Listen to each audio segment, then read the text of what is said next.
ప్రాణులన్నిటికీ ప్రాణం పోసే నా శంకరుడా, ఈ విభేదాలు, ఈ గొడవలు ఎందుకు సృష్టించావు? ఆ డబ్బనే మహమ్మారిని ఎందుకు పుట్టించావు? డబ్బుంటే సుఖము, డబ్బుంటే సర్వస్వము అనే బతికి లోకం ఎందుకు సృష్టించావు దేవుడా? డబ్బే అన్నీ అయిపోయినాయి. డబ్బే అన్నీ. ఒకరికి ఇల్లు ఉంటే నాకు ఇల్లు కావాలి, ఒకరికి కారు ఉంటే నాకు కారు కావాలి, ఒకరికి బండి ఉంటే నాకు బండి కావాలి. ఈరోజు రేపల్లో అయితే హాస్పిటల్లో ఉండాలన్నా పైసా కావాల్సిందే కదా దేవుడా. అలాంటి డబ్బున్న ఈ దునియాని ఎందుకు ఎందుకు శంకరుడా? నీ నామస్మరణ చే అన్ని ఆటంకాలు తొలగిపోతాయి. నిన్ను ఎప్పటికీ తలుచుకుంటూనే ఉంటాం. అన్ని జీవులు నిన్ను తలుచుకుంటాయి. అందరూ నిన్ను తలుచుకుంటారు. ఈ పాప విముక్తి ఎప్పుడు ఈ దేశానికి కానీ ఈ ప్రపంచానికి కానీ ఎప్పుడు? ఇంత పాపంలో ఉన్నాం అందరము. ఎంత పాపం అంటే మనిషిని చంపుకునే స్థితిలో ఉన్నాం. డబ్బు కోసమో దేనికోసమైనా ఎన్నో విచిత్రాలు చూస్తున్నాం, ఎన్నో గూడాలు చూస్తున్నాం.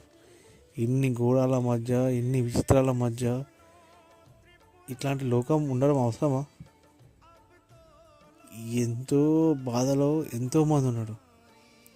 వాడి బాధ ఎందుకో వాడికే తెలియదు. ఒకరికి డబ్బు సంపాదించాలనే బాధ, ఒకరికి ఎదగాలనే బాధ, ఒకరికి ఎదిగి ఇంకొకరిని నాశనం చేయాలనే బాధ.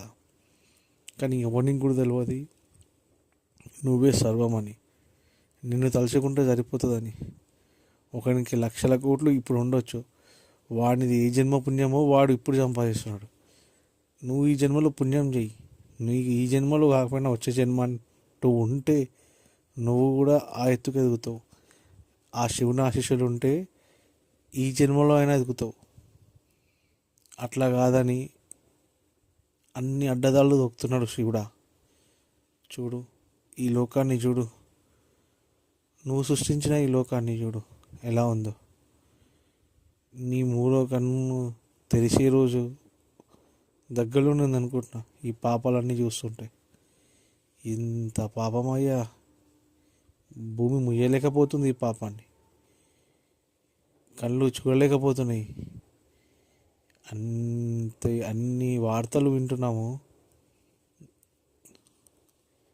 నాకు ఒక్కోసారి అనిపిస్తుంది శివుడా, నువ్వు నువ్వు ఉన్నాక ఇన్ని గణము గూడాలు ఎందుకయ్యా?